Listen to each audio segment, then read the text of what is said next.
Hello, and welcome to this review of football in and around Oxford over the weekend of the 28th and 29th of March with Colin, Ryde and Patrick Lock. Now, Patrick Lock, did you witness Oxford City's goal that went against them in 8 seconds, or were you like Matt Bowden still queuing for a pie and a pint? No, I managed to get myself round, and yeah, all very hopeful leading up to kick-off because we'd won 2 in a row, and yeah, ball gets put out to the keeper, smacks it straight up someone's backside, and in the net it goes. But to be fair, it was one of those really that we were almost willing it to go in, because as soon as it deflected off the player, the keeper reached back, handballed it outside the box. So had the ball not gone in the net, I think the keeper would have been sent off after 8 seconds. So probably slightly lucky, well, certainly lucky now, considering what happened for the remaining 89 minutes and 52 seconds, that City did keep 11 men on the pitch, I think. Yeah, and they really fought back well, didn't they? I think it really just shows the spirit in the club.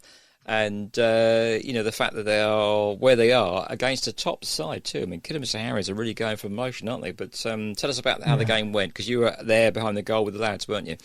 Yeah. It was the start obviously really got to City because they really struggled to get a foothold in the game, and Kidderminster looked a real threat going forward. And I have to say, even as a City fan, it was somewhat against a run of play when City got themselves level after 20 minutes. A really good goal from Josh Ashby, who got the ball on the edge of the box, and he absolutely thundered it home, leaving the keeper with no chance. And that seemed to settle City down a bit. They started to have a bit more composure on the ball and everything, but Kidderminster got themselves back ahead just before half-time. But whatever Ross Jenkins said at half-time really worked. City came out a much different team and scored 2 more really good goals. The first one, a proper Route 1 goal. The keeper gave it to the right back just leathered it forward, and the striker left his last man for dead and lofted it over the keeper. Really good goal to make it 2-2. And then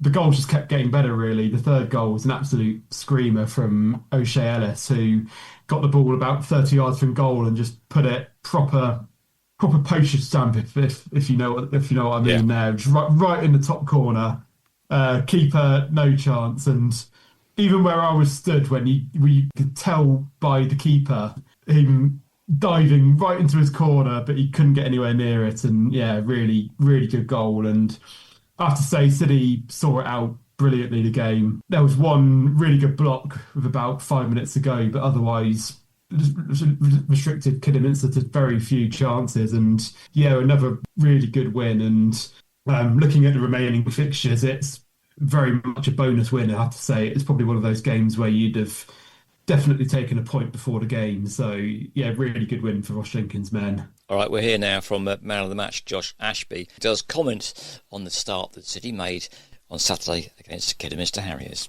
Yeah, great performance. Good start, wasn't it, to be fair? But I thought first half they battled well. Maybe won the battle first half. We definitely won it second. We scored 3 great goals. And yeah, three great points. 3 wins on the trot. So yeah, happy. Lads are excited and looking forward to the next game. Let's just start at the beginning, because it was a disaster, wasn't it? I mean, 8 seconds in, 1-0 down. What was going through your head at that point? I don't know what to say, really. I think we need to do better at blocking. I think it's that big lad, the 9, that went through and put pressure on Max just to buy him some more time. That happens in football sometimes, and it's good character building for all of us. And look, we've come back to win it in the end, so it's great, and we're all chuffed and buzzing that, especially tonight. Yeah. And then 20 minutes in, we're back level, right back in it. I mean, you scored the goal. It was a pretty good finish, wasn't it? Yeah, it was all right. Obviously, I work on that all the time. Them sort of finishes from in and around the box, and the geezer running out kind of blocked the angle to the right. So it was the only place I could go, really. So it helped me out a little bit. And the other 2 goals were great, man. So O'Shea's was edge of the box, whip, and as soon as he hit it, I knew it was going in. So. And when you see DJ running in behind as well, you know that's going in as well. Yeah, it's a banker, isn't it? But message at half-time, we're in 2-1 down. What was the mood like? Because there were negatives, I suppose, in the first half. We were probably getting outdone in the midfield battle, but we came out and we seem to be a completely new side, new sort of strength going into challenges and stuff like that. What happened at half-time? I actually felt quite positive at half-time. I thought there was a real chance for us to score more goals if we got in and around their half and got it in there earlier. Yeah, I thought we did lose the midfield battle first half, and we got a bit of a rollicking for that. But second half, we were all over them, all on top of them. So, yeah, like I said, we got it in the half, and I knew we would create more chances. When you got the quality of the boys we have in forward areas, we'll always create good chances and hopefully score a lot of goals. Yeah, and just on scoring goals, I mean, we went through a period in sort of the middle of the season where getting the ball in the net was probably our big issue, actually. But now we can't stop scoring. And just what's changed? Has anything clicked? Has anything changed just around the side? Obviously, we brought a few more experienced bodies in. Matty, Canis, Hemo, which have really helped us, not just on the pitch, off the pitch as well, in the dressing room and stuff like that. And yeah, I think sometimes you go through spells where maybe a little bit less clinical, but just keep working hard, keep improving. And luckily, it's falling for us a little bit now. So we need to make sure that continues. And we look forward to the game on Friday. Yeah, just on the game on Friday, I mean, some of the results went our way and we're on a bit of a hot streak at the moment. The positivity must be as high as it's been all season. Yeah, definitely. Obviously, we've got a great group of lads in there. We've got 18 more points to play for, so we need to pick as many up as possible and keep pushing up the league. It's the objective. There we are. It's Josh Ashby talking after the game. And he mentioned there, Patrick, about the experienced players coming in. You mentioned Canis Carroll coming back again. Matty Taylor's there, ex-Oxford United player. Still got Alfie Potter around.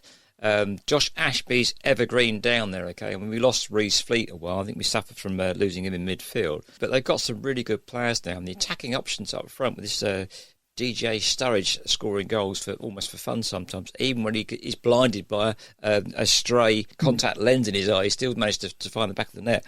I mean... Well, I don't know if he has been the last couple of weeks or not, but yeah...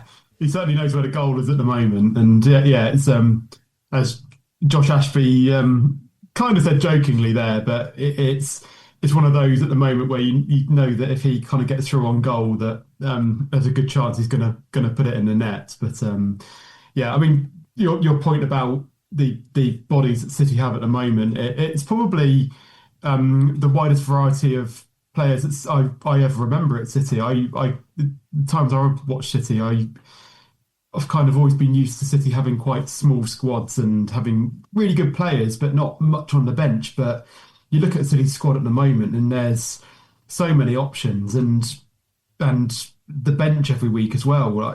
There's so many changes. I think probably the best squad depth I've seen at City for a very long time. Yeah, good to hear. And the other good thing is, I mean, you report for the National Non-League newspaper on Oxford City. It was National Non-League Day, and the crowd was 1,140. Now, I know that Kidderminster Harriers are a big club. They bring a big sort of crowd, which has its own challenges, shall we say. But also, I'd imagine there were a few Oxford United shirts around the ground as well on Saturday. There definitely were, and there was a few Oxford United fans in and around us, and I think the great thing about that is that we were kind of in the singing section, so to speak, and you maybe had to tell my voice is a bit croaky maybe because it gave it a good go second half. But there was a lot of Oxford United fans that were kind of really getting involved and making some noise, and that was really good to see, I think, from a City point of view. Like, I mean, it's always great to see Oxford United fans down no matter what, but it's easy to come down as a neutral and things, isn't it, and just kind of enjoy watching the game, but to actually be involved and really get behind supporting City is fantastic to see, and it shows that really there is a lot of love for football in the city, even though it's probably Oxford's probably not quite as big a football city as others, is it? But yeah, really good to see that people are getting behind. Meanwhile, next up, Banbury United, they've often left it quite late to get a point or all 3 points, but they couldn't deliver on Saturday, Patrick, could they? Yeah, unfortunately, it was a fourth successive game without a win. They went to Suffolk, a long trip to Suffolk in Leiston. They were defeated 1-0 there. There was an interview with Kelvin Lagmead afterwards, and he didn't have any complaints about the result, really. He didn't think his side played particularly well, and you can hear what he said after the game now. Kelvin, your assessment of today's game? Flat, miles off it. Really poor, really poor. From the moment the game started, second best. to pretty much everything. And again, another really, really poor goal. Just basics of people not winning headers, not winning contacts.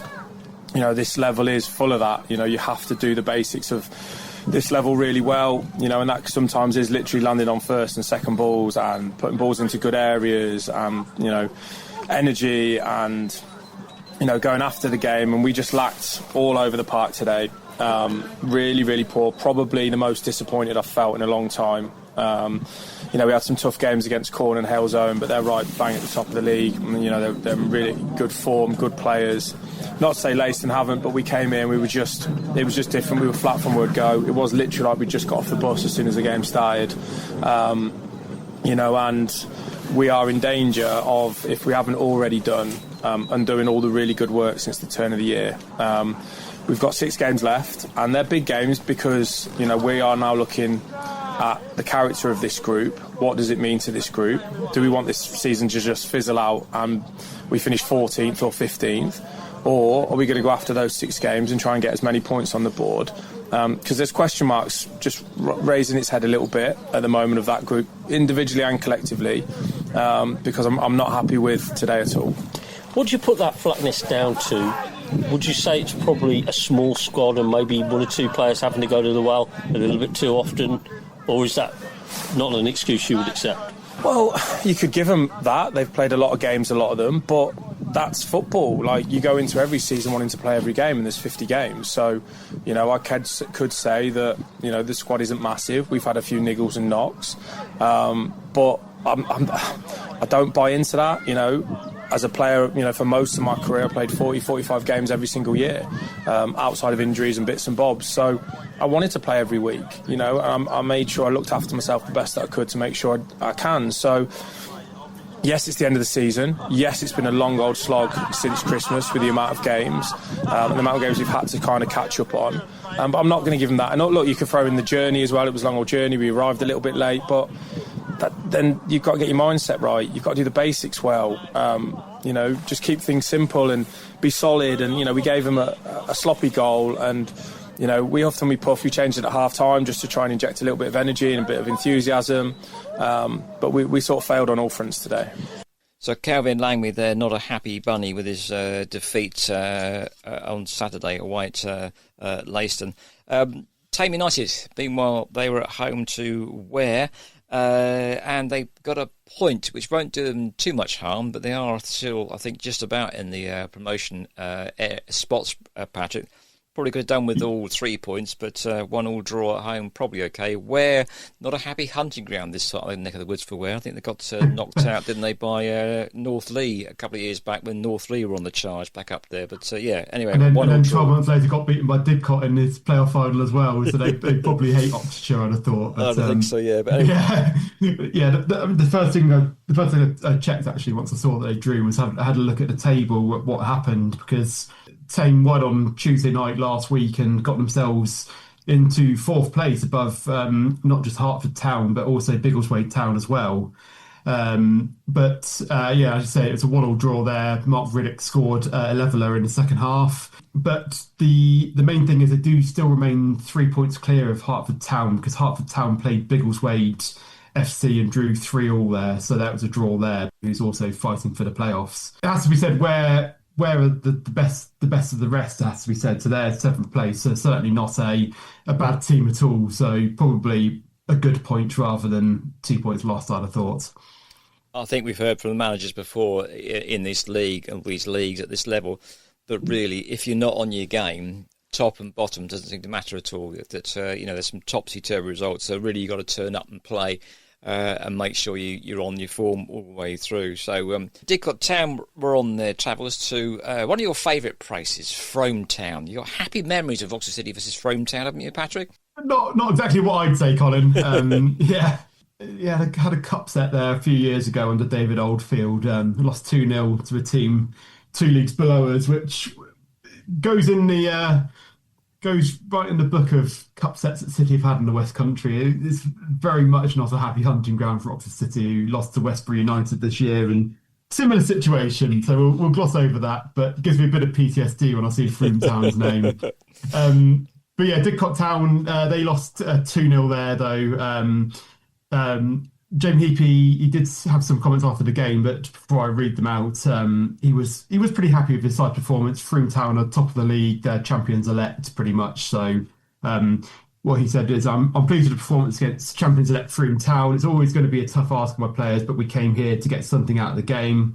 We matched them all over the pitch and stuck to the task throughout. It was a strong, honest performance, and most importantly, we gave it a real go from start to finish, which is all you can ask for as a manager.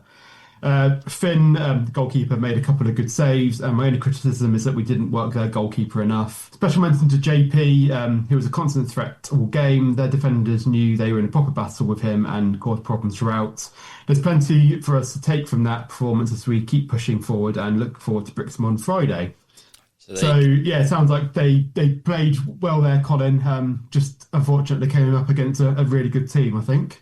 So there we go. Brixham. I mean, again, it's bizarre, isn't it? I mean, a Cornish. Is it Devon or Cornwall, Brixham? Anyway, long way down the coast. Unfortunately, my geography doesn't stretch to where that is, I have to admit. So it's a long old trip for them there. So let's hope the weather holds and they can actually get it on. Okay, we now go into steps 5 and 6, and we start off with Ardley having a real rough time with having to play 3 games a week to catch up with their bizarre constricted fixture list. And they managed to get a 2-2 draw, but it sounded like a bit of a battle for them with, I think, the walking wounded on the bench. We hear from Mark Massingham after you've had a quick review of how the game went for them on Saturday, Patrick. Yeah, it's a 2-2 draw, and it was against Broadfield United, who were one of the teams in the playoff places. So probably not too bad a result for them, really, you'd have to say, getting a point there. Like I say, it's a tough time of year, isn't it? Especially after the start of the year was completely wiped out by the weather, really. I mean,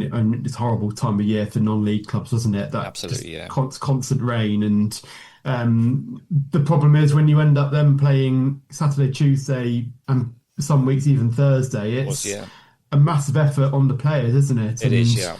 And the problem is when you're not playing, you lose match fitness as well. So yeah, it's a really, really tough time of year, and I know they have made a couple of signings in the week as well to try and help them. But yeah, Levi Steele and Lewis Gabadon Senior got the goals for them there. And yeah, I'll pass to you, Colin, to introduce the interview. Yeah, indeed. So here's Mark Massingham. He talks about the struggles of fielding fit players or keeping players fit and making sure they can turn up for work on a Monday morning without being walking wounded. He also speaks about a lad on loan from Oxford City. Charlie Bacon made his debut. And I know when we interviewed the players on Friday Night Live, there was the tradition that Ardley is being kept the same as Oxford City's. Anybody new had to come in and sing a song. Perhaps you should find out from Charlie Bacon which song he sang. But here is Mark Massingham chatting after that game. Good game considering the wind today's horrible. The second half. First half was a bit cagey from both teams, both feeling each other out, both trying to see what the other one's going to do. They've obviously had reports on us from sort of how they lined up, I think, and we tried something different today. And yeah, I think first half was a bit cagey, not in a bad way. It's always going to be. There's a lot of pressure on the game for different reasons for both teams. So in second half, the wind really played its part. It's impacted a couple of. What I think it's 3 times we've kicked the ball and it's ended up going over our head from the clearance. That's how strong it was. So, second half, I'm really, really happy with our 2 goals. I thought they were really, really good team goals. I thought they were things we were doing really well at the start of the season. So that was really pleasing to see. And we looked so much more of an attacking threat, which was good. Jimmy has a good chance in the first half, which, the guy's been in goal scoring for me. Maybe we might look back and go, I should do a bit better. But overall, they're where they are for a reason, to go 1-0 down and then 2-1 down. With them, they had everything in terms of the wind and everything there in the second half. So to get the point, take it and move on. It's not the best result, but it's certainly not the worst. And I know you've touched on recently about the lack of goals that we've scored and created. Yeah. But having Levi back and him scoring, back from injury, how important is it to have him back in the squad? The last half hour, he put fear and he put belief. And that's the biggest thing I can say to the young man. We've missed him, but we haven't really had him. So can you miss him? But do you know what I mean? What he brings, people don't need me to tell you how good he is. His goal sums him up. He's got that natural instinct that not many people have. He's in the right area, but his work rate. You see him running the channel, putting people under pressure, lifting the players up around him. He was superb, and we had him for a half hour today. We're in the build-up process with him, but at the end of the day, does he improve our front line? Massively. So let's just see what happens. And today we saw a debut to our latest addition, Charlie Bacon, on the dual red from Oxford City. What can you tell us about him? Yeah, what did he get? About 55, 60 minutes, somewhere around that. Did well. The boy's coming back from a couple of injuries and stuff like that, and he just needs to be in an environment where he can just go and express himself. And I thought a couple of runs he made in the first half were really good. Probably a couple of moments where he lacked that belief when you've been out a little bit of time, that sharpness when he's got himself in shooting opportunities and he maybe hasn't pulled it, but that'll come, and in fairness, he's come in. I mean, he's going to sing a song in a minute, whether he wants to or not. The boys are going to get him to do it. So, no, he's a local lad. Local lad should be playing at Ardley. And fair play to him. He's done well. And we've nearly finished the really busy week we've had. How are you feeling? Exhausted, mate. I think we had 12 players today that, the physio had to get here at 11:45 to get through the list of situations we got. And I feel sorry for someone like North Greenford. People say, it's your pitch's fault and that. And some of the people that said that are quite high ranking, and it's not that at all. We can't control that. We sent an email in August saying front load us, and people didn't. So it's a according to schedule. It works for some teams. It maybe hasn't been the best week for us in terms of results, but I'm proud of my lads. They've gave it all. I think I've used 22 players this week. We've got some lads that be out for the season now with muscle strains and stuff like that. And does it the league care? No. So we've just got on with it. But yeah, it is what it is. Here's what it is. I'm proud of my boys. I'm proud of my club. I'm proud of my staff. Bowie's done absolute wonders to get the players, some of them on the pitch today. You had to see we had to take Zaz off because, he's got to go work on Monday. Sometimes that's more important than here. So, good luck to the teams that got to do it. We're through it. I just think it's, in 2026, while we've got to go through that, I really don't know. Get AI to do the fixtures list from now on. I'm sure there's someone out there can do it. But here's what it is. We move on. We're done now. Luckily, we're back to just Saturday, Tuesdays. Thank you, Matthew. Cheers, mate. So there we are, it's Mark Massingham, and you can tell there that he's really ticked off. We had the Ardley chairman on a couple of weeks back when I actually went to see Kidlington versus Ardley at Kidlington, and he was saying that they did try very hard to make sure that anybody who had a 3G pitch should play twice a week, to make sure that you got all your games in there, which meant that anybody had a grass pitch, if they start to have waterlogged pitches and things, which is not their fault, they can't afford it. I mean, Ardley have come up through the leagues, okay, so they're not a very wealthy club, but they have got ambitions clearly. But the league didn't. They've done it before apparently, but they didn't do it this year. So this crowded fixture list is ridiculous, isn't it? I mean, and to try and if you were a top Premiership team and you had to play 3 games in a week, you'd struggle, wouldn't you? Especially if you had to travel too. So anyway, that's. Well, I remember that the National League used to front load the season quite a lot. I mean, it's probably before COVID. You used to play Saturday, Tuesday for the first 2 months of the season, and then you'd kind of revert to Saturdays. But that seems to have kind of disappeared a lot this year. You're playing probably one midweek every month or so, which, it's fine when you're Oxford City, you've got a 3G pitch because you don't tend to get many games called off. But for other clubs, it's a big problem, isn't it? It's always going to be a problem, yeah. All right, well, they're through their busy period, back to playing twice a week now for the rest of the season. Okay, so we are now cantering towards the end of the season. Patrick, can you take us through the rest of last Saturday's games and the Sunday action as well, Patrick? Yes, well, we'll actually go back to Friday night quickly before we move to Saturday's fixtures. There was one game then, a thriller at Wallingford with Milton United beating Edgware in Kingsbury 5-3. Wow. John Mills, the gaffer, headlined us. He scored a hat-trick, so very much leading from the front there. Harry Pittman and Oscar Okuro scored the other goals in that 8-goal thriller. So a great start to the non-league weekend, it has to be said there. Finn Beckett scored the only goal of the game as Aberdeen United earned a big 1-0 win at home against Harefield United. Elsewhere, though, Virginia Water and Kidlington battled out a goalless draw at Slough Town's Arbour Park.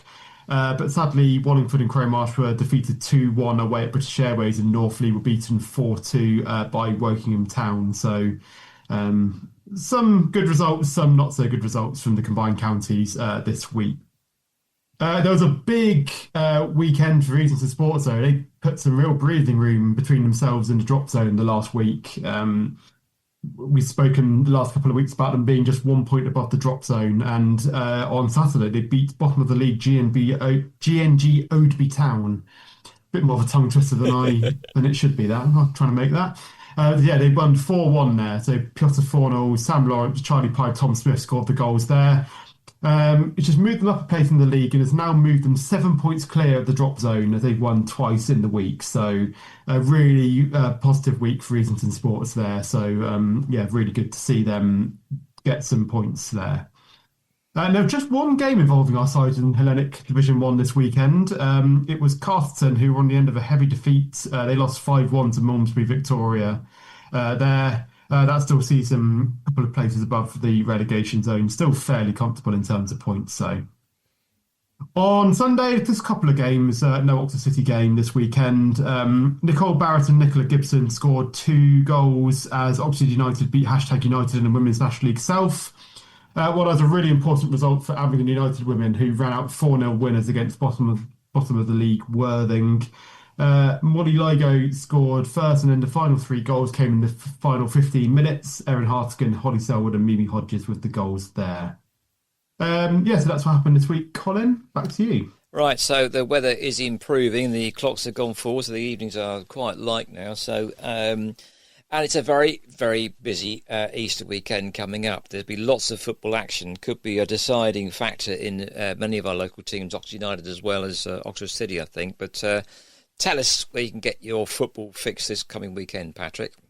Yeah, bumper edition this weekend. Oxford United kick things off. They host Hull City on Good Friday at the Kassam, 3 p.m. kickoff. And then a couple of days later, a really big game, isn't it, Colin? Not quite your neck of the woods, but just a bit further down the M27. It's Portsmouth away, Bank Holiday Monday, 12:30 kickoff at Fratton Park. Could be, as you say, could be a real decider, that, couldn't it, with Portsmouth just a point above the relegation zone. Yeah, I think they've got to get something at the Hull game, if not, and they've definitely got to beat Portsmouth, I think so. It's one of those games where hopefully the international break has meant there's been quite a few players playing for Northern Ireland, yes. They don't get injured, so let's hope they come back and are fighting fit. So yeah, it's a crunch time for Oxford United. What about Oxford City, Patrick? Yeah, Oxford City. Obviously they're going into this weekend with 3 wins in 3. But got another tough test on Friday. They head to Merthyr Town before a really big game on Monday. Again, this is kind of almost do or die for City, really. It's Peterborough Sports, who are a couple of places below them in the relegation zone. So a win there would do huge wonders for Ross Jenkins' men's survival hopes, I think. So yeah, big game there at home on Monday against Peterborough Sports. Banbury United, they are at home on Friday. They host Royston Town before heading to promotion hopefuls Harbour Town on Monday away from home. Obviously they're looking to arrest their winless run, hopefully get back into that form where they win 6 in a row, I'd hope. Tame United, they travel to Northwood on Friday before Aylesbury United come up to Tame on Monday in Division 1 Central. And Division 1 South, Didcot host Brixham, as we heard from Jamie Heapy earlier, on Friday before a trip along the A420 to Swindon Supermarine on Monday. And there's some games on Sunday. The women's sides only play once this weekend. Oxford United travel to Plymouth Argyle in Women's National League South. Abingdon United could share a coach with them because they're heading to Marine Academy Plymouth in Division 1 South West. And Oxford City host Winchester City Flyers, so probably couldn't share a coach in Southern Region Women's Football League Premier there. So that's what's coming up this weekend. So plenty of choice. Home game for every team at some point during the weekend. Yeah, let's hope that if you want a football fix and not pay a fortune to have it, do please get out and support your local football teams. That's it. That's the review back of the weekend, 28th and 29th of March. I'm Colin Ryde, and thanks to Patrick Lock for joining me with that look back on what happened last weekend.